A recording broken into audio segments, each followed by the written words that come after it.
In this episode, we're going to be talking to Paul Sun-Hyung Lee. You might know him better as the talented actor from Kim's Convenience, Mandalorian, or Avatar: The Last Airbender. But what you might not know is that Paul is not only proud to be Asian, Canadian, and a Blue Jays fan, but also the biggest geek I know. And we're going to be talking to him about everything from building and collecting to cosplay and more.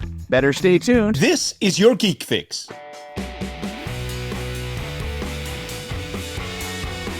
I will say this has been something that we've been doing about over 2 years now, kind of trying to set up. Actually. Oh, wow. Yeah. But at the same time, what's funny, I told Vinz this is somewhat embarrassing, but at the same time, I was watching, I've been watching you on your channel for about that much time. Right. And I was a fan of you there. I was also a fan of Kim's Convenience at the time. I was watching it, actually binge watching it. Right up until, when they canceled and they did the final episode, until that time, until you had them on your channel, you had some of your co-stars on your channel, to do, to say goodbye and things like that. I didn't know you were the same guy. I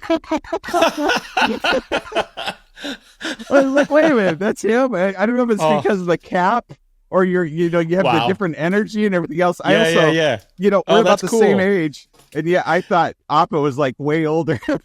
Yeah, no, thank you. That's an awesome compliment, actually. So thank you so much, Jeremy. You're that good of an actor. Tell us a little bit about your channel and what made you start it and kind of what you do. Yeah, thank you. So my channel, I've got a YouTube channel. It's called Bitterasiandude Inc. And basically, it's a nerd channel where I do, my main show is Funboxing Sundays. It's a live stream, usually on Sundays, on or about 7 or 8 p.m. Eastern time, where I basically open up a geeky collectible. I do a real half-assed review, and I chat with the channel members and subscribers and anybody who's on board. And it all started when it was during the pandemic, to be honest. We were all like sort of hunkering down at home and kind of going a little bit crazy. And I got delivered to me this huge 4K box set of the Skywalker saga. And it was all like 9 movies, the prequels, the OG, the original trilogy, and then the sequel trilogy, 27 discs. It was like this behemoth box. And I was like, holy crap, this is huge. And my youngest said, well, why don't you do an unboxing video? And I thought, oh, okay, that sounds cool. Like I've seen him watch and his older brother, I've seen them watch unboxing videos on YouTube. And I was always like, oh, it was interesting, but odd at the same time. It's like you're literally just watching somebody open up something. And I thought, well, this is something I can do. And so, I put my iPhone up on a camera and on a tripod, and I started recording my first ever sort of unboxing video. And I fell in love with it. It was so much fun. And then, I kind of stitched it together and just created this YouTube channel, and I threw it out there. And it became this thing because I'm a collector as well. So I've got lots of toys, lots of collectibles, and a lot of them because over the years I've been collecting, I haven't been able to open them up. And so like my basement at the old house was a lot like the warehouse at the end of Raiders of the Lost Ark. Yeah. Just boxes and boxes and boxes. I can't relate. And so we thought, and it was like, oh, we might be locked down for quite a while. So let's just turn this into something that I can do to keep me busy during the pandemic. And it was creative and it was fun. And I did the deep dive into leveling up my sound, my picture, the cameras, the editing, all this stuff. And then I partnered with a company called Pigeon Row. And they were a social media company that did all the socials for Kim's Convenience. I had a really good relationship with that company there, and Matt Charlton, who's heading it up. And he actually approached me and said, "Hey, we love your videos. Like, do you guys want to collaborate? And we'll edit the videos. And we'll do." So they did a lot of the heavy lifting at the beginning in terms of branding and setting up the opening video, like the montage that I have and the little sting. And yeah, so that's what it was born from. Wow. And it's great because it does. It's just, it became something to keep me busy. No, it started as something to keep me busy, but it became more about community building because I found that more and more people who were watching it were really, really great. And it just sort of became this whole idea of let's be better for each other, and let's build a community where we're supporting each other. We're all nerds. Y'all get to see stuff that maybe you're on the fence about purchasing or not, or you're just curious and you've always wanted to see what this one collectible looks like. And it just sort of snowballed from there. And it's been great because they're super supportive. We have a great time. There's a drinking game because people started finding out like, oh, he tends to repeat himself, or certain things keep happening. And so we turned we turned into a bit of a drinking game, and it was fun. And yeah, it's become, we're now like, I think we're 20,000 subscribers in. Awesome. And which isn't bad for something, that just sort of started grassroots back in 2020. So it's been a lot of fun. It's been a lot of fun. What are the things that are the actions for a drinking game? Because we can just wrap them off right now. Well, it's certain things.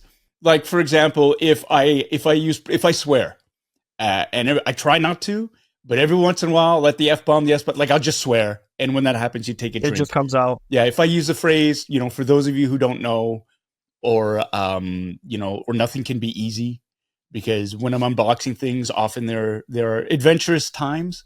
Yeah. I have difficulty opening certain things or fiddling. Like if I'm building something, like I collect hot toys, and, sometimes I'll get those tiny, tiny little batteries that I have to install. Oh, yeah. And this was a moment on the channel. I had a speeder bike, 1/6 scale speeder bike from the Mandalorian, and I had to put batteries in something, and it slipped out of my hand and it fell into the speeder bike, and it's still, I can't get it out. And so you can hear it rattling, and I can't get it out. And so that became this huge thing. They just roasted me in the comments, which was hilarious. And that's the thing, right? So we all have a lot of fun. Recognize almost all the names, which is great. It's a tight community. They're very, very supportive of each other. And that's what I wanted as well, because fandom, there's a very small subsect of fandom, and they've been monikered, and I think I like this. They've been dubbed the anti-fans by George R.R. Martin. And quite simply, it's like the ones who go online to just flame things and to wreak havoc and say, create videos that say, top 10 things I hate about this, or why this show didn't work, or why it's a total failure. And it's clickbait, first of all. It's negativity has become this sort of dog whistle. Trolls. Yeah, exactly. But they're being monetized, and they're making money by hating things and destroying things. And personally, I find that very distasteful. I find it non-constructive. It's breeding that sort of environment where it's like, hey, I'm online. It's okay for me to say, I hate you. I hate what you do. I think it's crap, with no consequence. Because, and I'll tell you, 99.9% of people who are doing that, who are making money on it, have never, ever had to create or put something out there. And those who flame, have failed completely.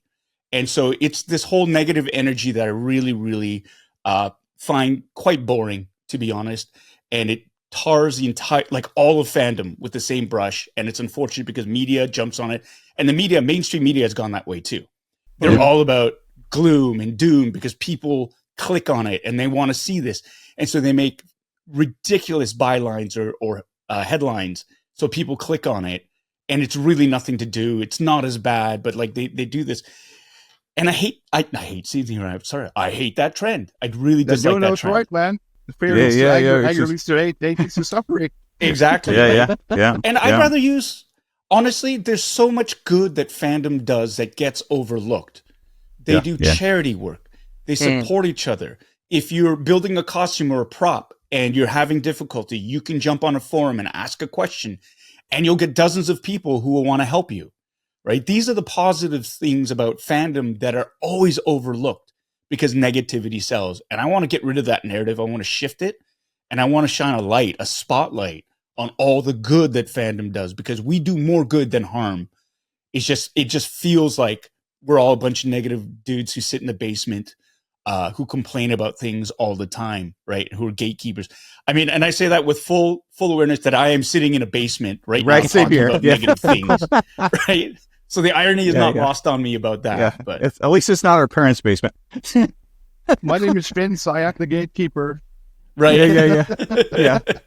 Yeah, the thing that I think a lot of people might not realize too, because they're either because they've seen you in certain things, or because they're looking at your background right now. But I mean, like, it's not just Star Wars either that you are a fan of. No, you're a huge Ghostbusters fan. Yep. Right. I think what's and I will say this too. You're not just a fan. Like, you know, all of the little tiny details about, you know, what helmet is to what thing and all that stuff. I mean, like, so I mean, yeah, your fandom is pretty broad. I did see you, speaking of something that you just talked about, wearing the Ghostbusters shirt that's the local Ghostbusters for you had sent you, right. Who made 3D printed parts for the mask back during COVID and things like that. I mean, like, using something for good and stuff. Yeah, but, 100%.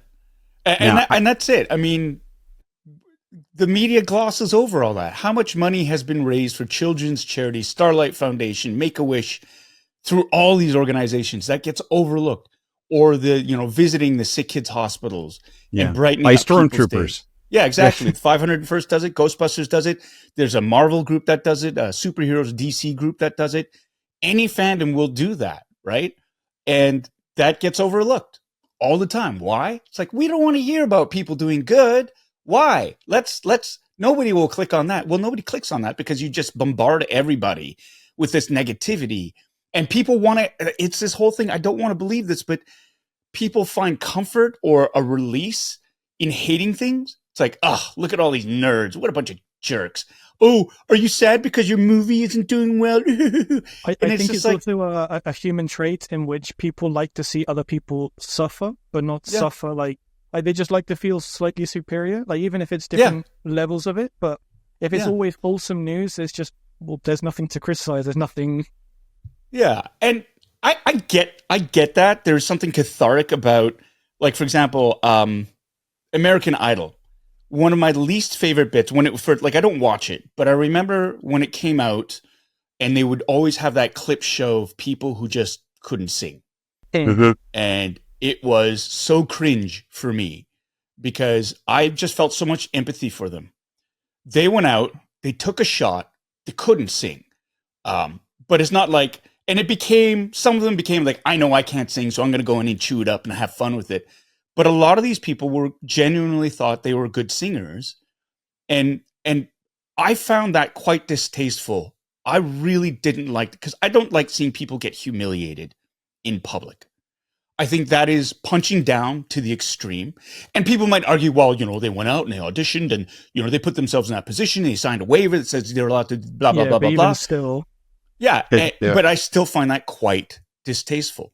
When you mock somebody mercilessly for trying to follow their dreams, I really, really, that for me is the lowest of the low.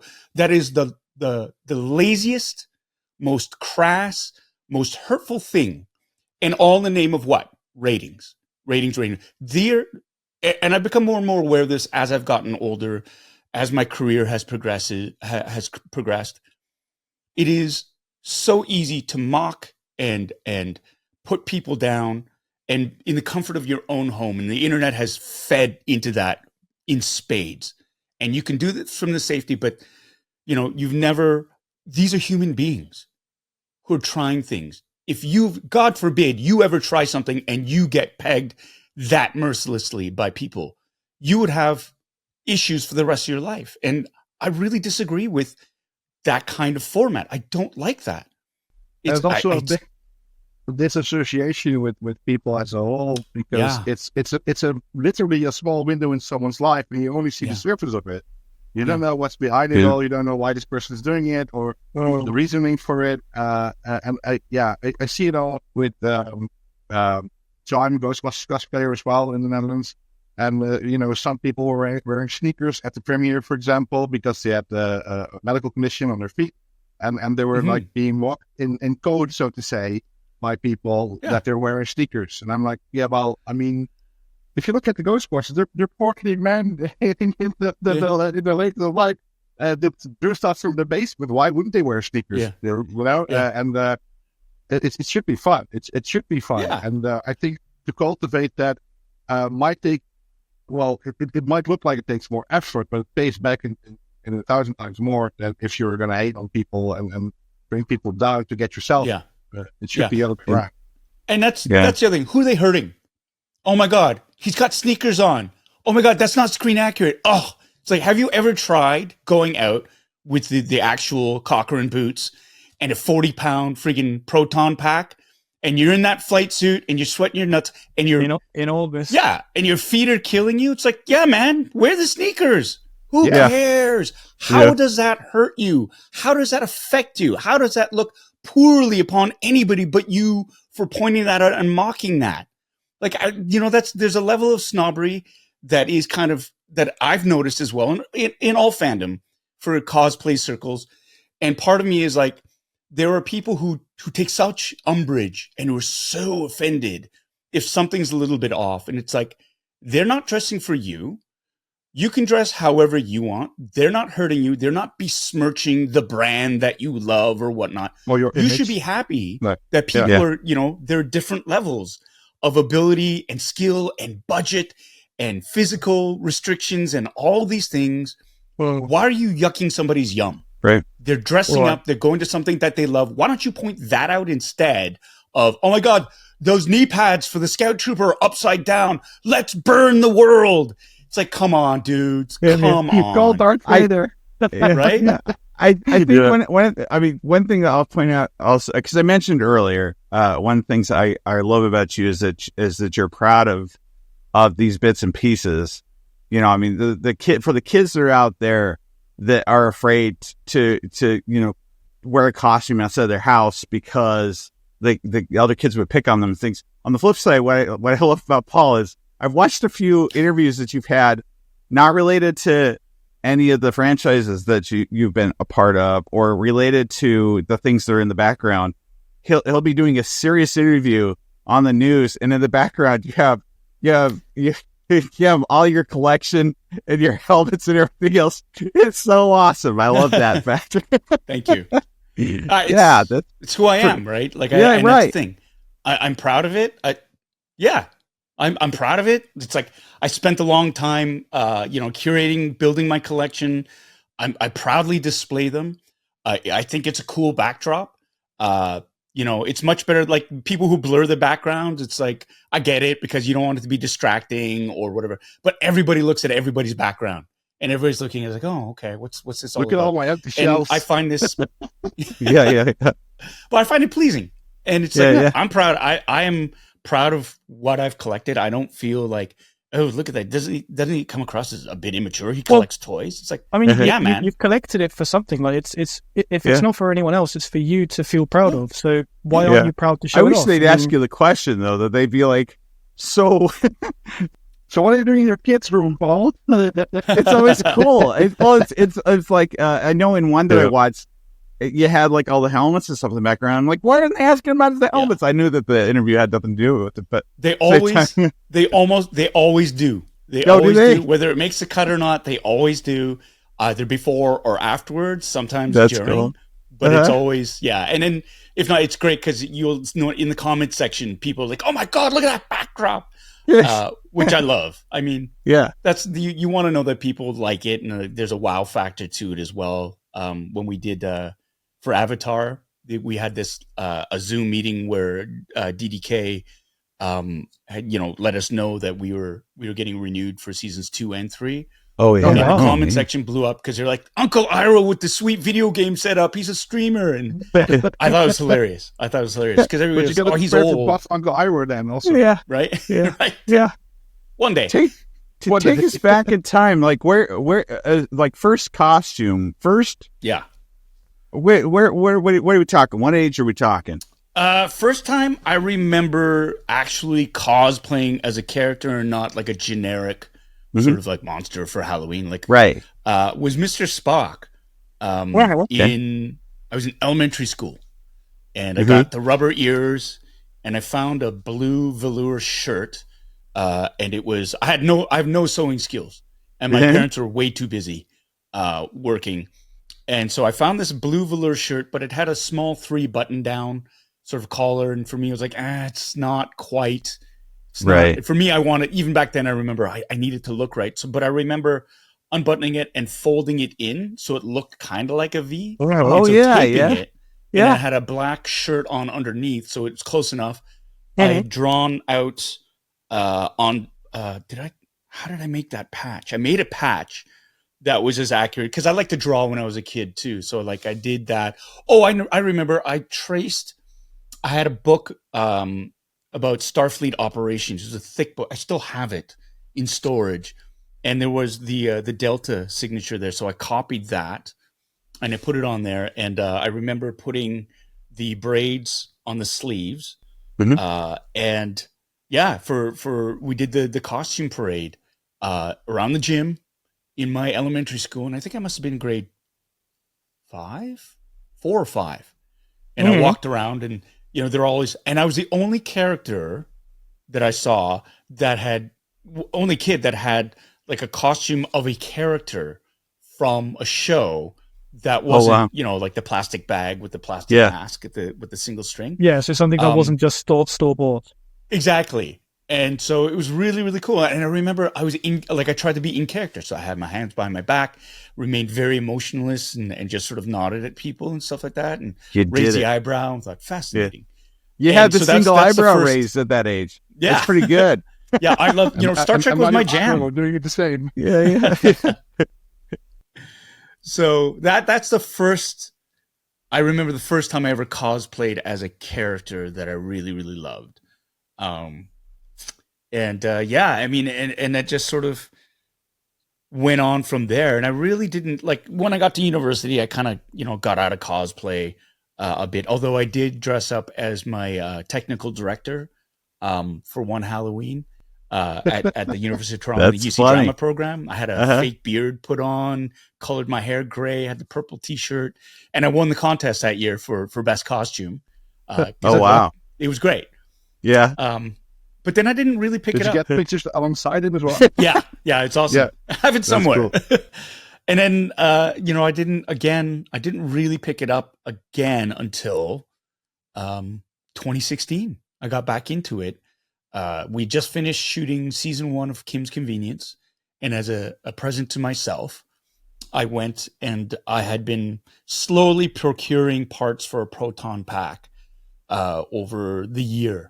And with the goal of, at the end of Kim's, I'm going to build it and I'm going to cosplay. So I got the flight suit, got the boots, the pack shell made out of fiberglass, the motherboard, which was made out of aluminum.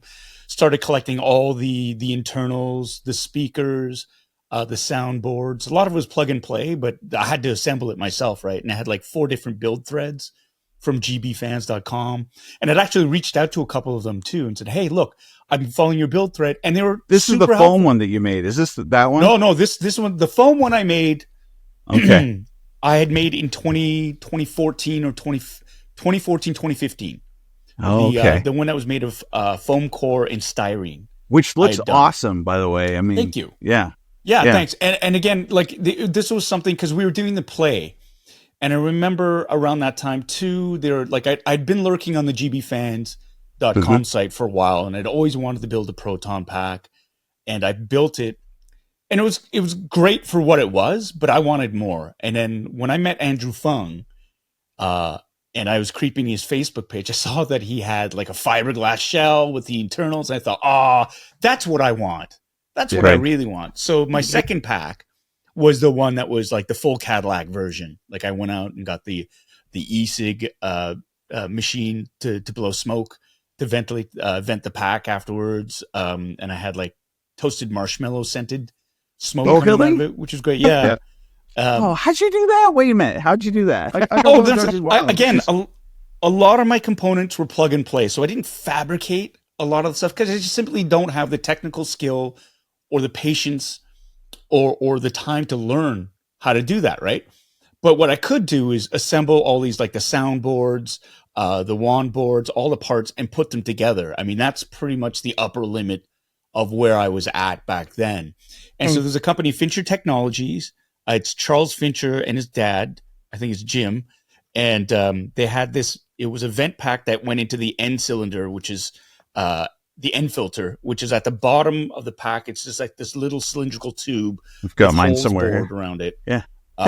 And they had this e-cig venting system where it was basically it's an e-cigarette thing, and you connect it to power, and you can activate it. And what it does is it pumps out, it vaporizes the magic smoke.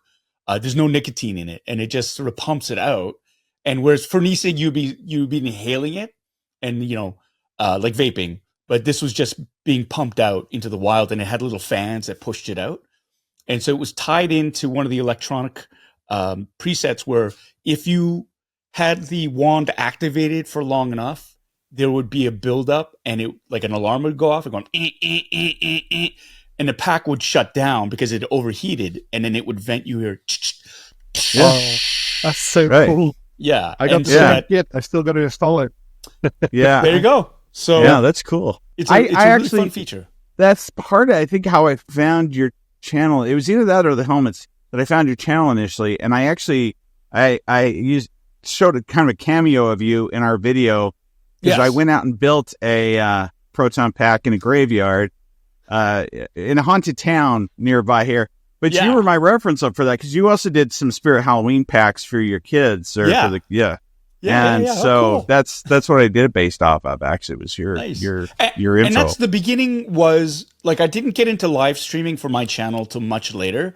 A lot of it was just like shorter content, 10-minute videos, 15-minute videos, 20-minute videos of just unpacking and reviews. And that sort of caught. And then I discovered live streaming, which just felt so much more immediate. And I liked the interaction between the chats and what was going on. And that sort of became the thing. And now I've kind of gone full circle where I love doing the live streaming, but I don't have time to do a regular show anymore. Yeah. So I want to get back You're busy with something? Just a couple little things. Yeah. And so, but I want to get back into doing the videos again and just posting them. So Appa Strikes Back. Yeah, just to keep them going. I'm sorry? The Appa Strikes Back, the sequel to Kim's Convenience. Right. I watch all your most of them. I try to make up for most of them. Your unboxings, and stuff. You did say you do the hot toys, but you also do like micro stuff. You do. Yep. I mean, So here's my big question for you, and I ask this to a lot of people that we interview, is because we're from the same realm, is storage wise. I mean, room versus things, right? Yeah. Like what's your trick? How many storage how do you containers decide? do you own? So I don't know. My wife is gonna have a field day with this. We moved. Yeah, we moved to a bigger house, and my wife jokes, and it's half truth. She says, "We literally bought a new house so you can store your toys." That being said, yeah, we did move to a bigger house with triple the space, and it's still not big enough to house all of my stuff. Wow. Yeah, we have when we moved. And remember I said at the beginning, my basement was like Raiders of the Lost Ark, that warehouse. Right. We had to move all that stuff out. And so we got a storage locker that is like, I think 10 feet by 20 feet. And like 80% of that is filled with my collectibles. And I thought, holy shit, how do I get so much stuff? And it's that whole rule of thumb where it's like, if you forget that you have something and it's still unboxed, did you really need it? To which I counter, shut up and yes. Exactly. Because it's like, what I love about going back into storage is discovering, oh, damn, yeah, that's right, and getting all excited again. And it's like, but it's mine, so it's free. So it's like going to a store and finding something, I don't have to pay for it. The thrifting feeling. Yeah. So there is that. I mean, my dopamine levels are like, whoo, let's go to storage. But the basement here this is just a very small part that you're seeing right now. And it's not complete. Like we did massive renovations to the house because it was in really bad shape. And part of the reason for that was we wanted the basement to be, I wanted to be a multi-purpose, functional basement that I could set up a lot of the display of my collections, but also have room to build props on this side media center there. We've got a big TV there so we can watch movies. And on the other side of the room, like my wife's got a sewing station on that side there. I've got my physical media collection, most of it on the far wall. And this wall here, where you can just see a bit of the Detolf cases, that's a holdover from the old basement. That's going to be going because what I did was I ordered like a 20-foot run of Maju cases. Oh, okay. Yeah. Now, Maju cases for collectors. Less likely to explode, too. Yeah, right? Exactly, right? They're deeper. They come in different sizes. You can actually customize them to the shapes that you want. And so, like, I have ordered, like, last October, like a 20-foot, like, it's going to run the whole wall, length of the wall. And so, because I have a lot of hot toys, and I don't have places to sort of display them. And so the hope is I'll be able to display the majority of my hot toys, but I will be curating them out, like rotating certain figs out and putting them in. And maybe in the rest of the house, there might be a hot toy or two just sort of strategically placed for decorative purposes. Right. Just a hint. Yeah. And so, but what it actually has forced me to do is I've taken a good hard look at, okay, what lines do I need to stop collecting? And because, like, what are my priorities? To have something is great, but to have it just to have it, never displayed, I think is kind of a shame. And the majority of my collection that is in storage is stuff that I don't have space to display yet. But that's a whole idea, is to be able to display. And then comes the difficult decision to call the collection. And the biggest thing for me is it's not about flipping it and getting profit from it. I can certainly do that with a number of pieces, but I would much rather sell it to somebody who's going to love the heck out of it and proudly display it and give that collectible the love it deserves. And the same way that you wanted to when you originally got it. Exactly. I don't want to sell it to somebody who's just going to flip it and jack up the price and like, I'm in it just to make money.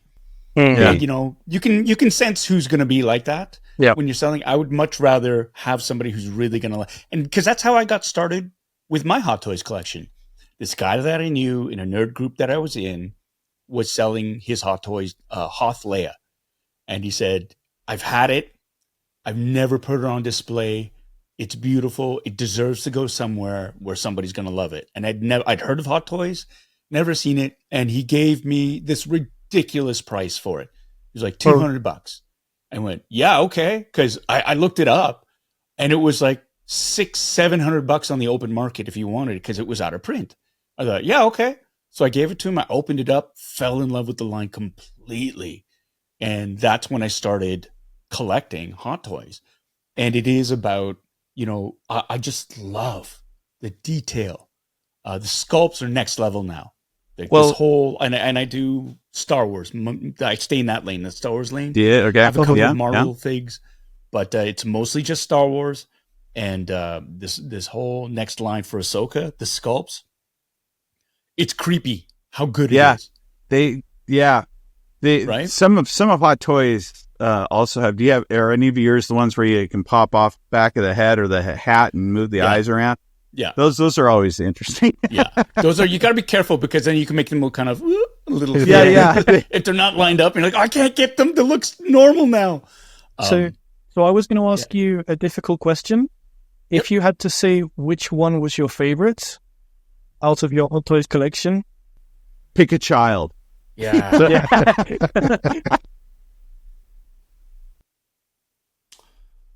I don't. That's really good. That's really cool. I'm just trying to. There's so many. It's such a shame. There's so many that I love. But the one Sophie's choice moment. Yeah, I know. Right? Which one do you take out of a burning belly? Yeah. I'm just trying to think.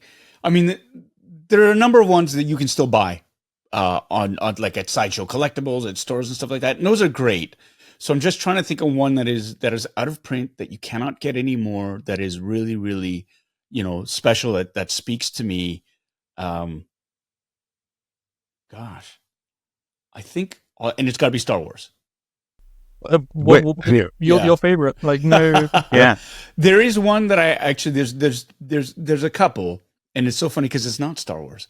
But if there was a Star Wars one, it would be I have a Darth Vader, which is I think it's a 40th anniversary Darth Vader. It's on that stanchion after he's cut Luke's hand off. And so the backdrop is really, really nice, and it lights up. And I know when you're talking about, yeah, just like the best thing. Yeah, exactly. So there's that one that just immediately popped to mind when you asked that.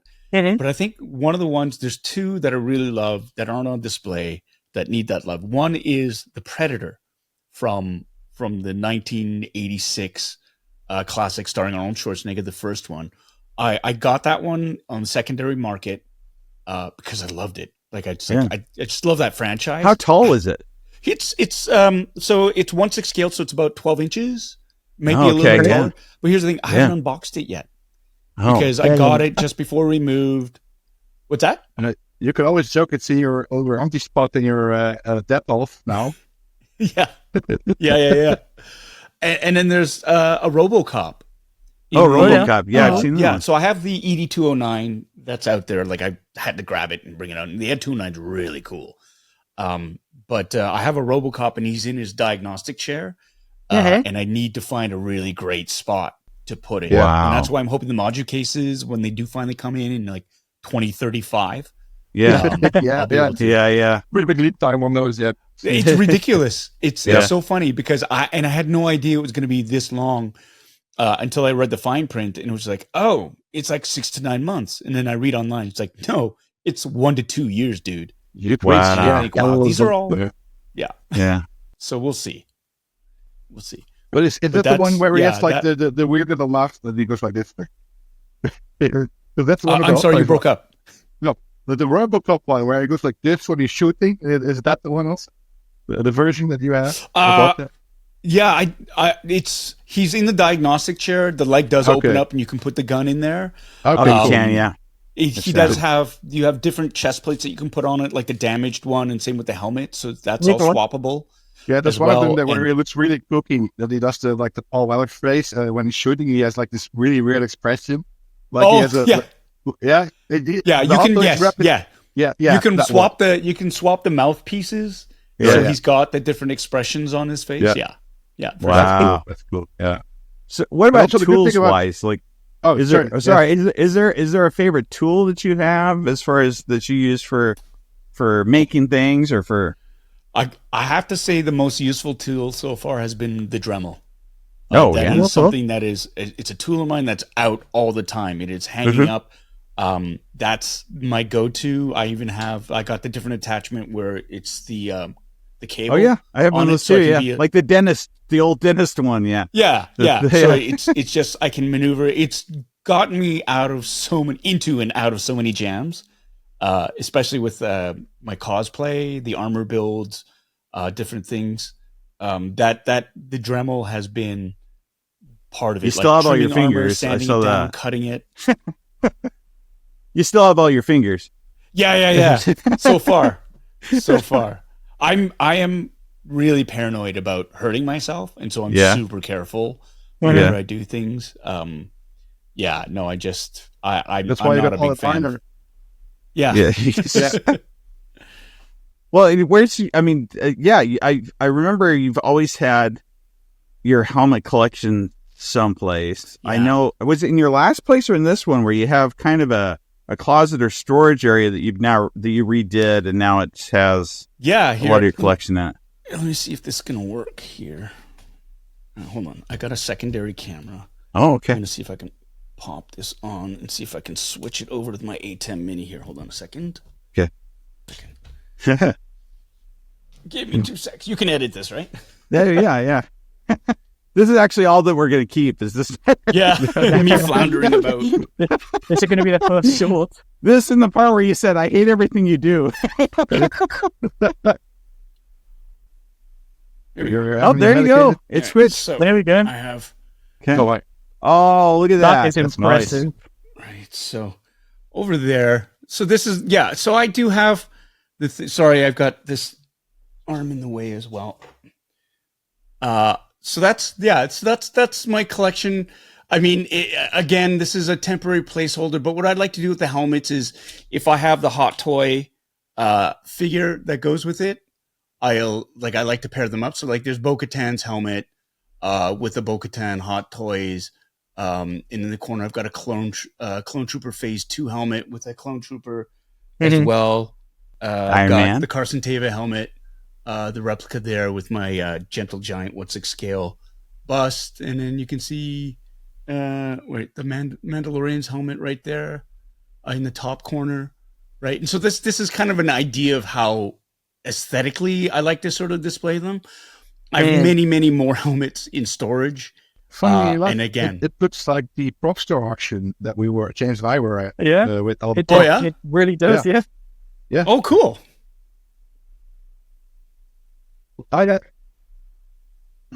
Nice. I had a chance to actually hold Palpatine's lightsaber, and I used it as a vape pen.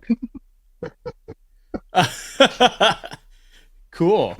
But so last year we were invited to go there, but it looks almost the same. It looks really, really nice and neat. Oh, cool. Those are coming from the top. So what I did was I modified and I actually drilled. Now the D12s have a little hole where you can run some cables down, and IKEA sells these little puck lights that you can use to light. I didn't use those. I think they're underpowered and I didn't like them. So I went on Amazon and I was actually able to get these puck lights that I've installed myself. They're slightly off center and near the front. Okay. I like that effect They get a better. nice shadow, Yeah, and I've been able to run them in series. So basically 3 and 3. Three, they're all connected together, and so and I have like a little remote control here where I think I can switch them on, turn them on and off, and change the party mode frequency. I mean, it's so evenly lit. I mean, that could be the camera too, but I mean, it looks like it's so evenly lit. I don't think I've ever seen anybody's setup look so nicely done. That's real cool. I kind of want to steal that. But you by all means. to a different.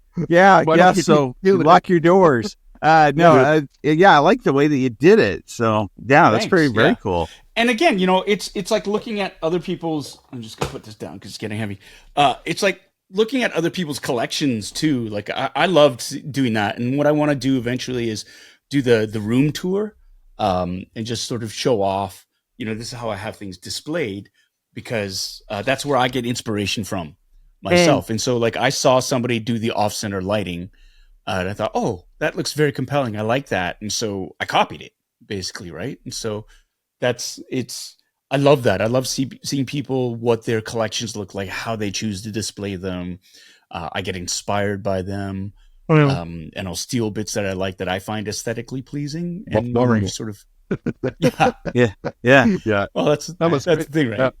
Yeah. I think one thing that's cool too, I don't know if everybody knows the story. I hope not, because it's such a cool story at the same time though, is that you, like I said earlier, like, even when you do your unboxings of things, like, the number identifiers almost for things, so many details about these costumes and about the characters and things. But what I think is funny is when you did for the Mandalorian, you went in to essentially do your audition things. You went in your own, like, you brought a costume. You came in costume. Is that correct? No. Did I hear that? No, not at all. I heard that you'd or you offered to or something to that. Yeah, that's what I had heard.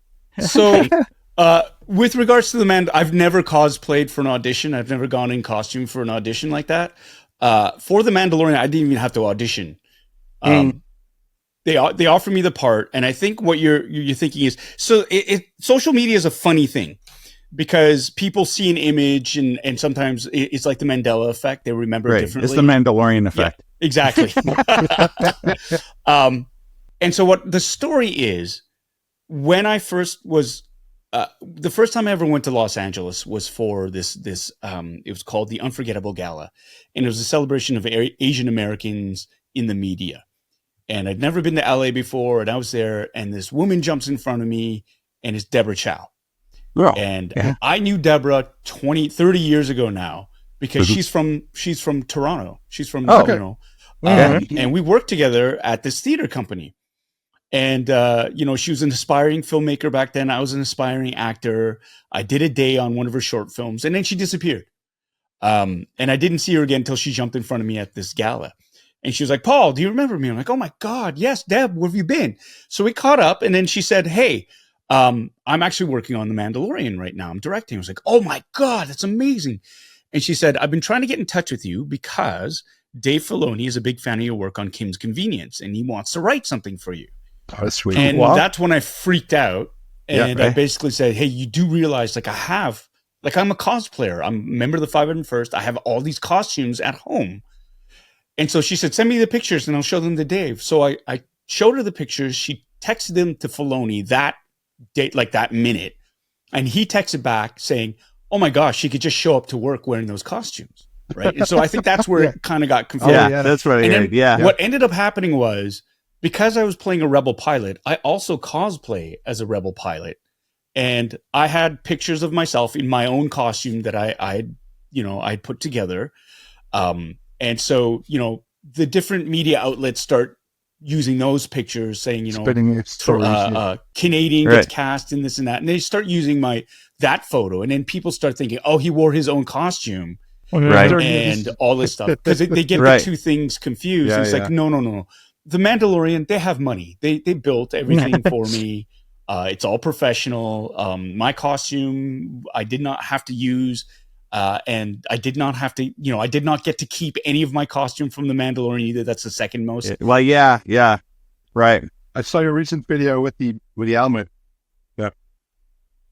No, because it's like a rental. Right. If they're using your stuff, the union rules are, you can't, because you're putting somebody out of work.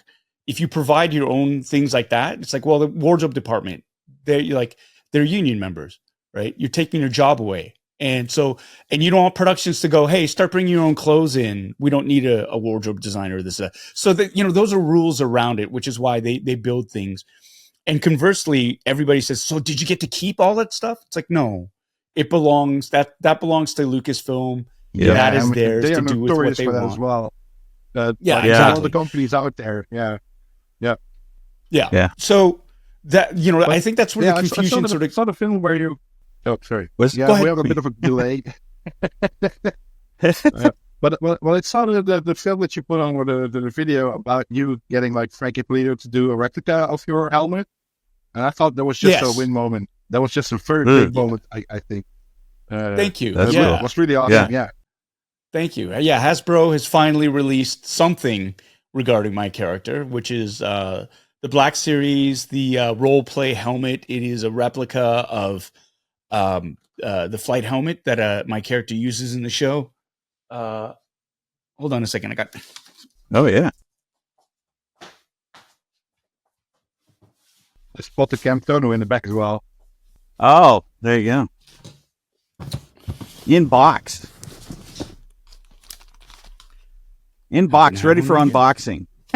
I've actually already done an unboxing. Oh, you did? Yeah, I did an unboxing, and I did. I did a comparison between this one and my helmet on display. There is actually the closest you can get to a 1-to-1 replica of the helmet that I used, because it's from the same fabricators who provided the helmets to production. Oh, wow. Frank Ippolito, who actually painted my helmet for season 2, painted that helmet. And so it is as close as you can get. As you can, I was geeking out when I saw that, especially because of the fact that you showed the discrepancy between like the idealized toy version and what you'll actually use on screen, because we had a bit of a behind-the-scenes view of the stuff that they had at the drugstore, for example. Like the Tron helmet in like the iconic movie Tron was just like a hockey helmet with Sharpies on it. Even though you didn't have and it looks totally different on the screen than on real life. And I owned some movie-used props as well, and it was all just hot glue and just, it had to work for that 1 second. Then had to leave the screen and that's it, right? Yeah. I really found that you showing it off was really cool. Yeah, and that's the joy. That's what I love about it, because and especially if you watch like Adam Savage and his Tested channel, because he's I'll be there next week. Oh, very cool. Well, you're gonna have a blast with him. Yeah. Tell him I said hi. Yeah, but he's a huge fan of yours. I'm hey, same. Yeah. I'm a huge fan of his. But it is these things where people are so shocked when they see screen used props because they're cheap. And it's like, it looks great on camera, but if you were to do an extreme close up, there's a difference between like a stunt prop versus a hero prop. The hero prop is built specifically for that close up, but you won't use that in a wide shot because it's usually far too delicate, right? You get the stunt prop or the one that they're going to use, and it's going to be beat up, and but it needs to be that way so that you can either have multiple copies of it or fix it on the spot really quickly. And that's the joy as well. It's like good enough for camera, right? So like how do you do with when you're in these shows? How do you? I mean, I know that you'll eventually adjust to it, but at the same time, how do you do with like just the geek factor of getting there and seeing and being one of the first to see some of these things, these props, the thing you're sitting in, or the thing that you're standing amongst, even if, or that it looks like you're standing amongst, but it's not really there. Right. But at the same time, like, what is that part like, internally? No, it's amazing. I mean, God, I thought I was going to have like nosebleeds and aneurysms the first bit, it's just holding in all that joy and like, oh my God, I got to keep this secret for like a year, maybe 2 years. Right. Yeah. Wow. It's fun. I mean, but also keep a straight face while acting, I guess. Yeah. But that's the thing. Like, everybody seems, you have to realize that I'm there to do a job, right? And as much of a nerd I am, as much as I love doing that, I'm not there to geek out over these really cool things. I'm there to do my job. And that's priority one. Be a professional, do your job, be prepped. Everything else is gravy. Once my job is done and I do it to the best of my capabilities and I do it in a manner that is pleasing for everybody involved and we're ready to move on, then yes, exactly. And everybody there is more than happy to geek out with you as well afterwards. But when you're there to work, because if you want to be asked back, then you take care of business first. You gotta be professional first. Yeah. Exactly. And I think, everybody's like that. Everybody's like that. But like from the people on the outside, they're like, oh my God, you must have been like a kid at a candy store. And it's like, yes and no. Absolutely. The inner nerd, the inner child, the inner everything is going, wah! But, right. Externally, you're an actor. Yeah. You're a kid working at the candy store. Yeah. That's exactly it. I'm the kid working at the candy store. Yeah. That's pretty good, though. So, as far as other things that like the helmet that you just barely showed, is that already released too, or is that one of their things that they're still okay? Yeah. So Hasbro has released these in North America. They released them in the United States a couple of months ago, and they just recently released these in Canada a few weeks ago. Okay. So they're starting to come out, which is great. I just recently, for Star Wars Day, I did a signing at a GameStop, Yonge and Dudless. Yeah, I saw that for May 4th. For May 4th, yeah. So it was pretty cool. The unfortunate bit was they short shipped the GameStop that I was at. Oh, they didn't get their shipment of helmets, and so it was a huge lost opportunity because buy a helmet, get it signed type thing. Right. But, yeah. Oh, no. It was still a really great experience for the fans that showed up and for me, obviously. It's something that I love sharing my experiences on set. I love spreading that joy. I mean, and that's what fandom is, really. It's not being a miser and hoarding all this stuff and keeping secrets and being a gatekeeper and deciding who's going to be allowed to be a fan and not. Unless you got an NDA then. Yeah.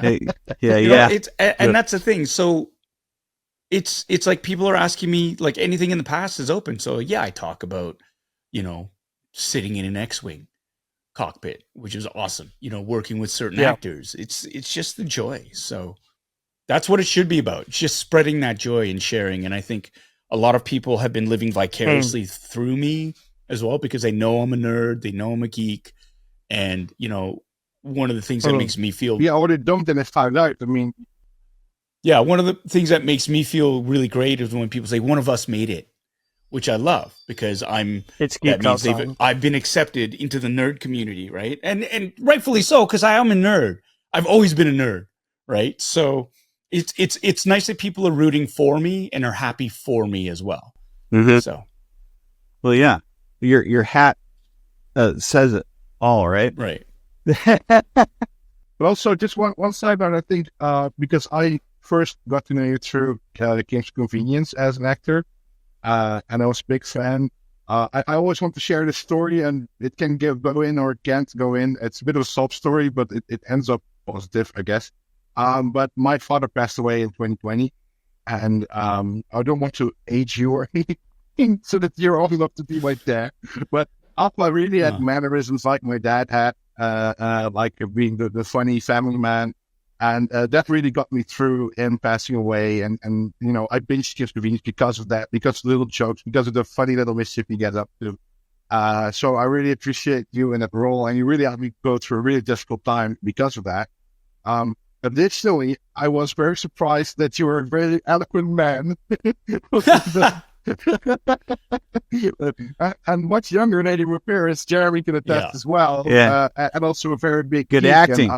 And, yeah, really. So I bought the little booklet for the stage show, like the Kim's Convenience one, and that's basically the only merch we can get here in the Netherlands. But yeah, I mean, big fan, and it's a dream come true having you here on the show. So thanks very much for that. Oh well, thank you so much, Vince, and I'm so sorry for your loss, and I appreciate your sharing that story with me. It's sadly a very common story where people have to find comfort in the show, which makes me it's bittersweet. So I'm very, very happy to hear that people have found comfort in it. I think the biggest takeaway that I from it is that family is universal, and you're not Korean. I don't think you're Korean. You don't look Korean, but it is that whole, the fact that people recognize their families in the Kim family and those relationships and those dynamics, and can really, really empathize and see that, I think is great. And it speaks to the power of the universality of family. Yeah. And, yeah, because I haven't been to Korea yet, but after Kim's Convenience, I've been, living through the food. I think it's saying like getting the recipes and everything. But I mean, I've been to China, I've been to Japan, like Asian countries, and I mean, although you're worlds apart in some aspects, family stays family. I mean, I've been with people, I've made friends, and geopolitics aside, if you sit down with someone next to you at a table, like a stranger or whatever, they have the same basic thing that they want. They want to have a good time with people that they like and love, and they want to protect them. And how they do it, that's a separate thing, but it's all coming from the same, spreading love, wanting to be comfortable and having fun kind of thing. And I think that's something the fandom really supports and should support, like what you said, with the anti-fans kind of messing it up. Hopefully we can teach them how to do it well. 100%. 100%. I mean, our channels are actually pretty similar. That's part of like you said, where I knew I needed to get you on.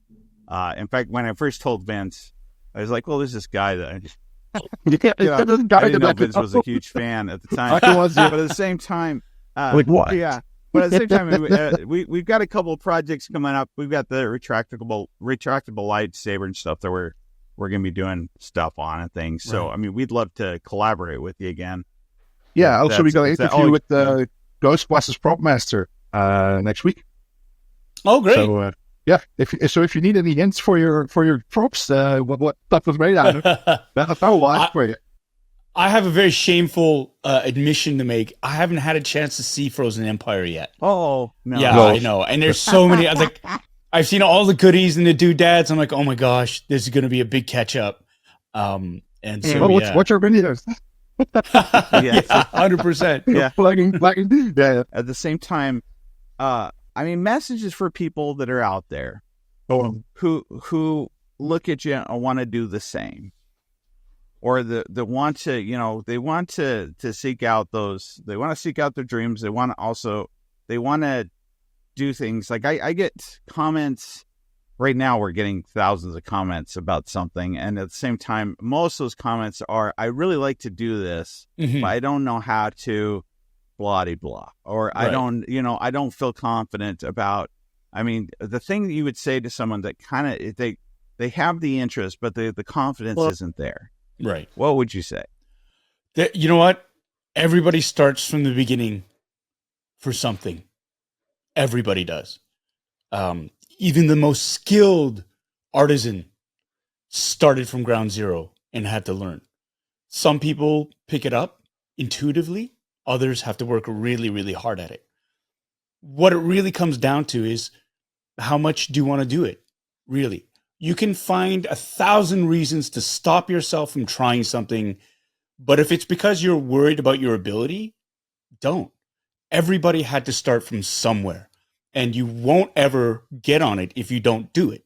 There are vast resources that you can draw upon, people who inspire you.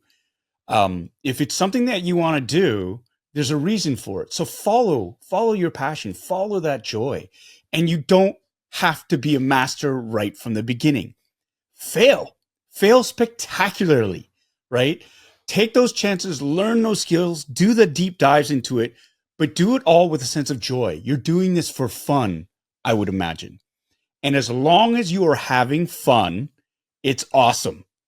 And that's it. You're not going to crank out the pitch perfect cosplay where you've got this and that and blah, blah, blah.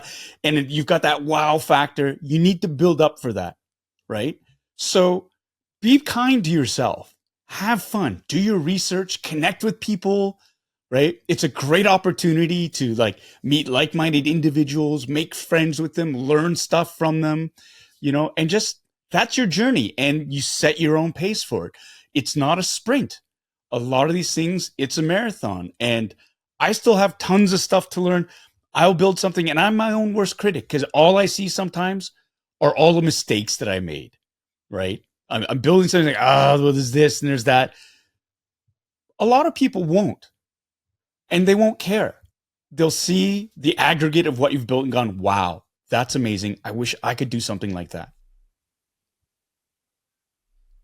100%. 100%. And that's the journey, is like once you start getting good at it, you're like, oh, I'm getting really good at this. Now, how much further can we go? Can I go? Exactly. But the big thing has to be have fun. Have fun with it. And don't be afraid to fail. Good Lord. Just fail. Fail. As long as you're learning from your that's fine, right? You got to start from somewhere. It's where a lot of the big value comes, right? If something's for you, what's the thing that's gained the most value because of that struggle? Like, what's your struggle item that now holds more value for you, or the thing that holds most value for you now because of the struggle that also came with? I think just learning patience. Just in terms of the skill, it's like, sometimes I'm thinking too far. I want to get to this part of the build, but I have to go through all this. And so I rush through or do a half-assed job. And when I finally get to this part, it's like, this is garbage. Right? So it is. My projects always come pre-weathered because I'm impatient. Right. Right. Yeah. But at least they'll be weathered, which is great. Yeah. But that's the thing. It's just like, the whole adage where like measure twice, cut once, stuff like that. Your skill set will improve over time. My skill set has, but I've learned that, I need to slow down and make sure, and then not be afraid to make that cut, to go through, because there are a lot of times I'm paralyzed with indecision. Is this too short? Is this too long? Is this the right place to drill? Is this where I'm supposed to mount something? I don't know. And, I'm pouring over all my my research, and I'm looking at things and I'm eyeballing it, and I'm so afraid to make a cut or to do something. Everything is repairable, right? Make a choice. Do it. Just go through and do it. You don't have the service says hide the crime. Yeah. And then, you make a mistake, you fix it and you move on, right? Nothing is so irreparable that you have to chuck it out. So stop being so precious and just, sort of go. And then you'll find your confidence builds too. And you kind of go, oh, okay. Because with experience comes that confidence. But the good thing is that can also but it's about learning patience. Continue improving. Yeah. Let's bring out judgment tea, people. Right. But I can do better. Well, I mean, I get where people come from, because like the people that are watching right now are the same people that are commenting that I'm reading the comments of, are they don't have the money for the thing that now they're going to try and modify. Right. And you know, and it took me, you know, it took me a while to earn it. And now I have this thing, and I'm terrified that now I'm going to ruin this thing that, you know, is okay enough right now. Yeah. But at the same time, like, yeah, the confidence of taking the next step. Yeah. Like, exactly. But, you know, yeah. So yeah, that's something I feel like people need to hear. Everyone that we interview, we kind of ask some of the same questions. And this is one of those, and I'd love to cut them all together at some point in time as just like, yeah, take that step and things like that. But you've stepped outside your comfort zone. Yeah. The build around and punish props. He said, like, oh, it's not screen accurate, but this is build around accurate, right? It's what you make of it. It's your signature mark on whatever you did. It's your journey on, you know, being a maker, on doing something you love. No one is going to take it away from. And it's a testament to that you put effort and energy into something that you like and love. I want to, you know, wear it or show it to the world. And that really gave me more confidence to just try it out. And also something, I mean, I also always joke, Adam Savage is my spirit animal. Who kind of said, like, you know, you probably make things three times. Like, first time is just, you know, testing the waters, messing it up, making mistakes, failing hard, failing fast. Second one is, okay, now I've got the goods, I'm going to make it for real, and then still run into stuff you couldn't anticipate. And the third one is basically you're coup de grace, saying, okay, well, this is what I've learned along the way. This is like the end-all, be-all mastercraft of what I've been making going forward. I mean, I've got PTE meters up to a zoo that are in different states of build because of that. So, yeah, it's a good thing to give away as well. Yeah. You mentioned your wife a little bit earlier. Is your wife kind of on the same page about some of the stuff that you have and the things that you do and stuff? What's the trick there? What's the compromise? No, you know, it's funny. It's never a compromise. She likes to give me a hard time about it because this is truly wisdom with Uncle. I mean, some of it might be rooted in truth, like the space thing. It's like you have a lot. Yeah. I never. So for me, it's like I've got a reason to get it. First and foremost, I want it. I like it. I'm a collector. I collect things. B is I can use it for the show, which is great. So I do the unboxing and I actually do pull in a little bit of income from my channel. So they're legit business expenses too, right? And it's part of my persona, my public persona as well. It's like, oh, he's a nerd and a collector as well. And so there's a bit of that to it. She has been super supportive through all of it. I never spend money we don't have. You know, that's when it becomes a problem. When you're buying toys in lieu of food, rent, mortgage payments, stuff like that, that's a problem, right? And so, like, it's not like, oh, I'm sorry, Noah can't get braces because I bought 6 hot toys. It's never like that. It's sad. I do know those people. Yeah. Well, they are. And that's the thing. You got to take it. It's like working on set. You got to take business first, and then you can enjoy. And the other thing is, I work really hard for what I've had to do. And so I treat myself to it. Andrew Fung and I, we go, treat yourself, you know, but never at the expense of all these other things. But it's like, why in the world would you work your ass off, long hours, be away from home, do all this stuff and not enjoy it. It's like, why are you working that hard then? My kids, they're being provided for, not only immediately, but for the future. All these things are set up. You can't take this money with you. I'm going to enjoy some of it because I work hard for it, damn it. And so I don't need to justify myself to investment anybody. Too. I mean, most everything you have behind you would exponentially. It's not something you want to sell or give away, but at the same time, technically, we joke about that. We joke about Yeah. that. But the reality is, the majority of these figures, especially now because they're just cranking them all out, Yeah. And that's a lot of collectors. They're so shocked when they have to cash in and they bring their stuff in, and it's like, I'm sorry, it's not nearly as much as you think. I'm not doing this. This is not investment capital. Some of the things, yeah, absolutely. Well. Yeah, you'll get some money from it. That's true. Yeah. But the reality is, those days of hunting down, the days that we have right now of hunting down vintage Kenner figures, still mint in box, carded, all this stuff, that's so super rare because they were never meant to be commoditized in that way. No. All these things that's all the fun. You're taking all the fun out of it. But that's the thing. I mean, but some people, they'll go in and they'll go, I'm going to grab all this stuff and hoard it and sit on it for 30 years because it's going to be worth something. Yeah, it'll be worth a little bit more, but we're not talking $10,000, $50,000, $100,000, which everybody seems to think I don't want to throw shade to my brother because he's a big Mandalorian fan, but he has he buys 2 of them if he can. So one of them to play, one of them to store. Something as a rainy day fund. Yep. But also, he told me once about factory boxes in which stuff comes in. They are actually valuable for some people.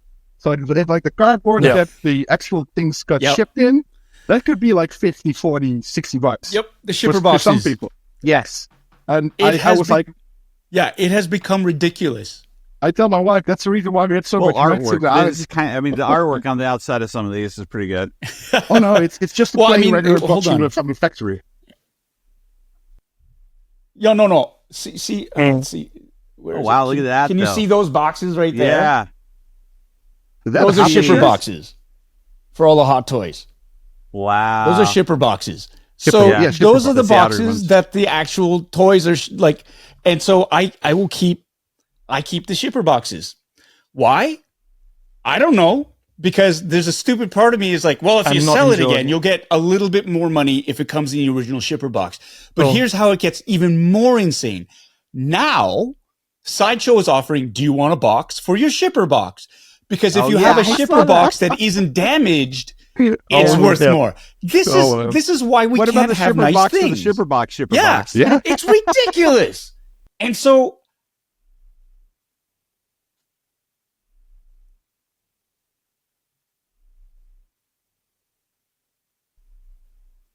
Oh yeah, reboxed them. Yeah, no, I had so the Hot Toys actually all went into big bins. They went into bins that went into storage and stuff. But I have to say, it was just people, the moment has happened. See those boxes that I kept? We're actually going to be using them.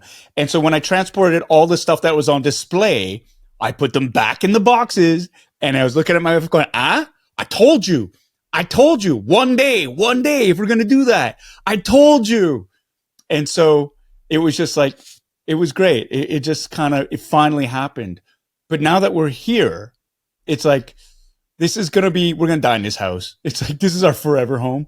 So now I'm I think it's time to start calling the boxes. So what you said, this is for us to throw out? Yes. This is for you to throw out? This is, us to throw out, you to throw out after we die. So how do your kids handle these toys? Because I have a 3-year-old boy. I have a 3-year-old boy who is just, every time something old stuff comes in, he grabs it. No, they don't. Okay. Yeah. No, they don't. They don't. They have they don't. So my eldest, he likes the idea of having stuff, but he's not a collector. He's got some of the collectible pieces that I'm this doesn't give me the same joy. I'm either gonna try to sell it at the vintage store down the street. They buy, sell, collect toys. Or I always say, hey, do you want this for your collection? He's like, yeah. And so he grabs it and he puts it in a pile. So he's got a pile of stuff, like in Thor Ragnarok, right? Kurt Urban's character, he's got behold my stuff, and it's just in a big pile. That's my son. But they're not into 1/6 scale collectibles, right? They're meh, okay. My youngest, if it's he's very specific about what he likes. So I got him, he was really into Red Dead Redemption 2. And so I got him a 1/6 scale third party sort of knockoff version of his favorite character in that.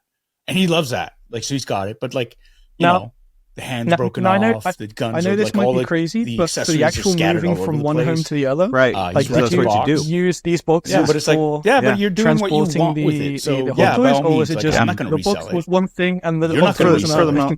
So Mandalorian itself, before the Mandalorian actually, I think came out, the first one.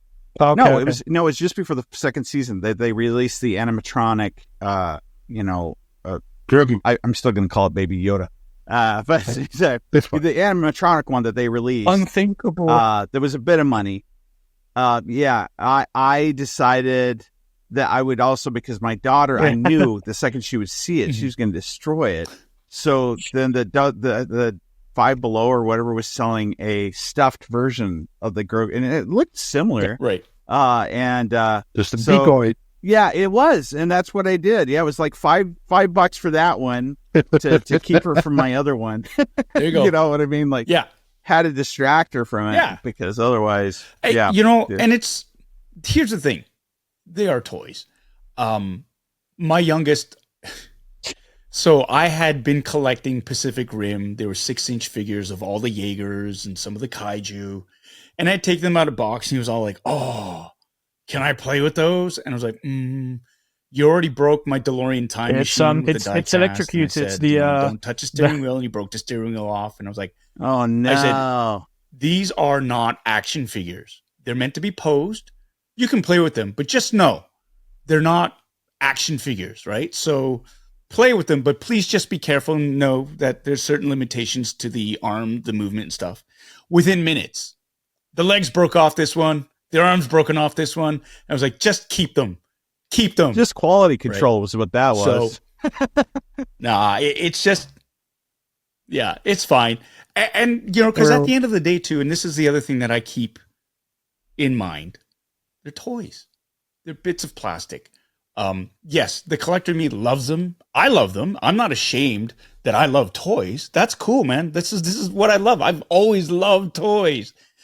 But at the end, if there's a run, so Sideshow had this run on this, they had a limited run on, what was it, artisanal, it was Anakin Skywalker with rooted hair, right? And there was a limit to, like, I think they only had 2,000 that were going to be available in North American market. And you had to queue up. But the amount of bitching and moaning from grown men who couldn't get their hands on one was incredible. It was like, dudes, I get it. As a collector, it sucks. And yeah, I got one. I lucked out. I got one, but I was in the same lottery as all of you.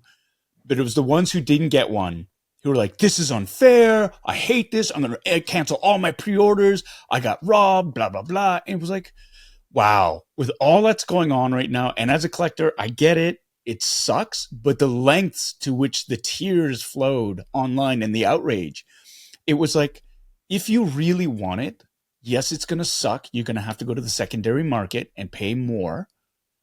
But if you really want it, if you need it, there's ways of getting it. Right. And so it's just, we got to find a balance between our level of wanting something and our reaction to not getting it. But I understand that feeling of like, I really wanted that and it would have been perfect with my collection. But I always think that's the joy of the hunt now. Just wait a couple of years. It won't be as hype. I guarantee you this stuff that everybody was absolutely ape shit to get, it'll be the next thing, and they'll go, "What? Oh, this thing has just been sitting in a corner. Yeah, if you want it, I'll flip it to you for like $100 more." Right. Yeah. Just relax. Yeah.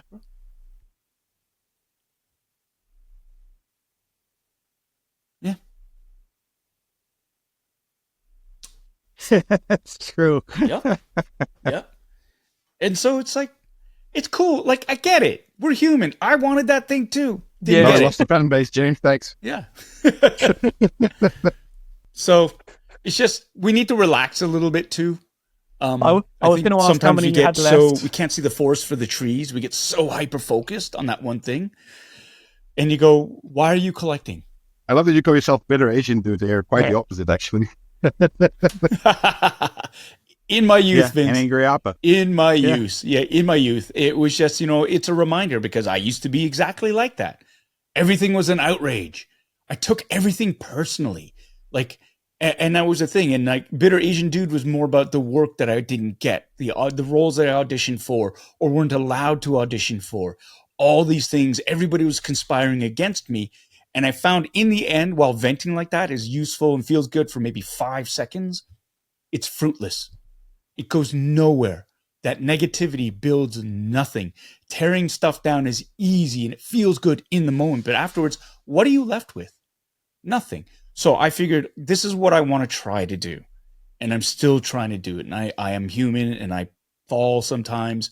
And I don't act as best as I could.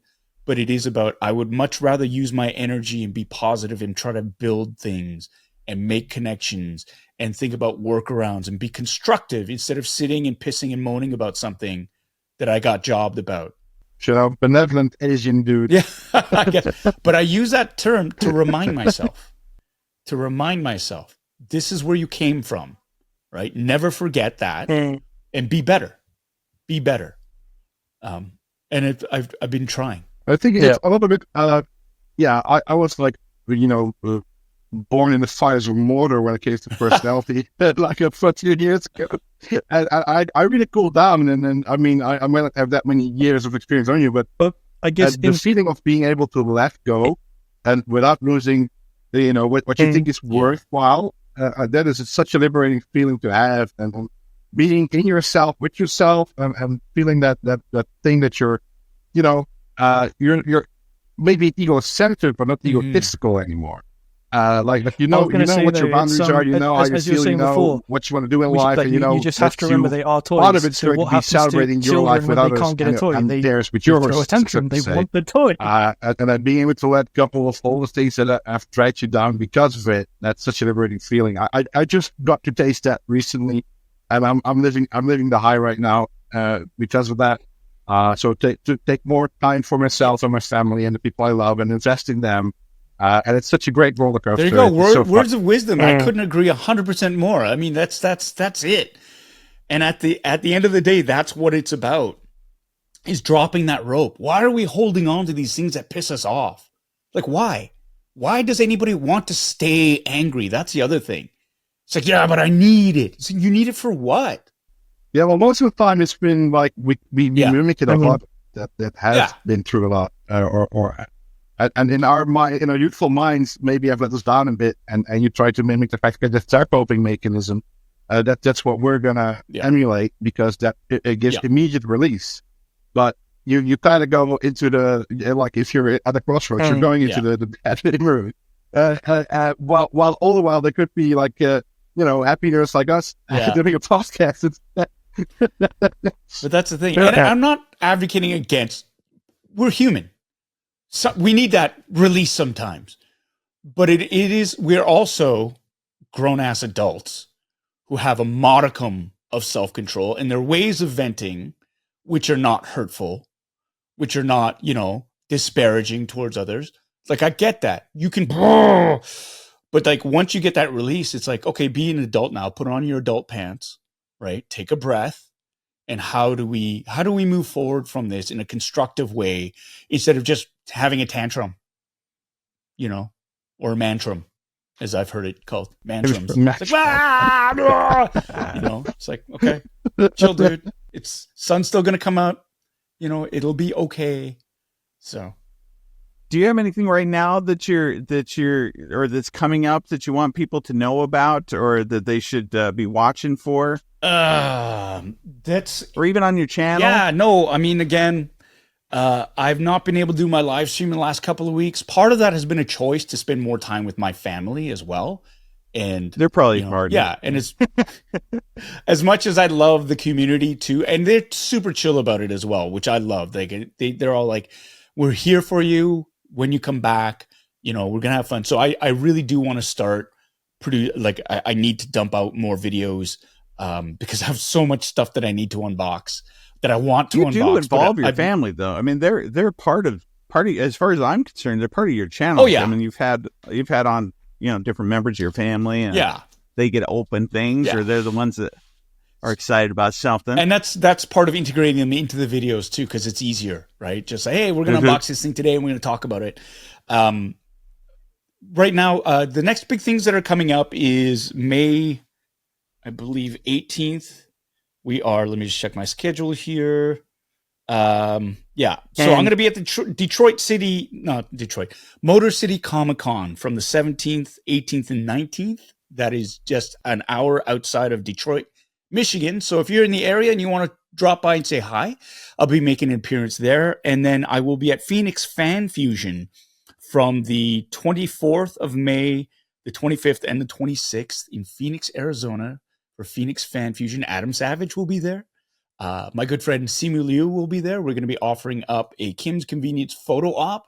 So any fans of Kim's, if you're in that area, please drop by, say hi. The Kim Bits, right? Yeah, that's right. The Kim Bits will be by, hopefully.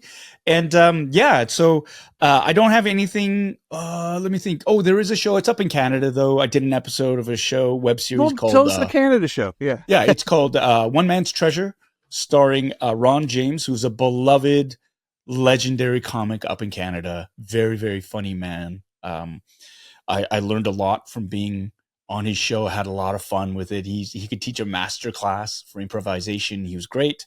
And in the meantime, gearing up for Avatar season 2 and 3, which we're going to be starting shooting later on this year. Oh, you're simultaneously filming those? Well, we're doing season 2. They still need to write season 3, but from what I'm hearing, we're going to go back to back just because the kids aren't getting any younger, right? So Gordon Cormier, who was 12 years old when we started, is now going to be 15 when we start season 2. And anybody who has kids, you see that jump from 12 to 15. Within weeks, they're older. Yeah. Oh, yeah. So there's going to be, there's a reason for that immediacy in terms of filming. So those are the next few things. And there's something that I'm working on right now. It hasn't been announced yet, so I'm not allowed to really talk about it. So it's not Star Wars. It's something in Canada. Can you migrate? So there you go. Can you migrate, Paul? Yeah. That's pretty good. So as far as we'll be staying in touch with you too and things. I'll let you know kind of when we do things that are kind of related to things that you do or that you're interested in or that you could keep with your collection. We'll kind of update you on some of that stuff, and then because I'd love to collaborate with you again or to actually do something in person because I'm planning on coming out there actually pretty soon to visit an animator that's kind of up your way too. Cool. So, but at any rate, well, you were so awesome for doing this for us and helping us out. Yeah, thanks. And we love the time that we spent with you and for being willing to hang out with our audience who are I want to make sure that they knew this side of you because I don't know, like I said, you and I didn't know that the two were connected at the same time because I continue to look forward to what you do with your channel and kind of it's sort of a behind the scenes of who and what you like and what you do that I think that prop building and collecting and things are something that kind of cross the line no matter who you are, kind of brings us all together and gets us excited and gets people's brains working. And so I think it's a big thing to me for a way to connect and also to support the community and things like that. So I like the idea of being able to share that with each other. So that's a big deal to me. But at the same time, do you have any closing statements? Anything you want to say to the audience before? No. Well, child actors. Yeah. No. Thank you for having me on Thank you for having me on the channel. I know it's taken a while to just sort of find times for our schedules to align. I really appreciate it. I love just chatting with people. That's one of the biggest things. I never see these as interviews or appearances or this or that. It's just really great conversations with like-minded individuals. it brings me a lot of joy. And for anybody out there who's listening in, who's lasted this long, thank you so much for listening. You could have done anything, but you chose to listen to this, for which we are greatly appreciative of. I mean, if you're listening to this too and you're new to this channel, click subscribe. If you really liked what you saw, click subscribe and hit that thumbs up button. Give my channel a look as well. You can do the same thing there. But if you're a maker, or you want to be a maker, or you want to do whatever it is, if this has inspired you whatsoever, have fun. Just do it. Just get into it, right? You don't have to be a master right off the beginning.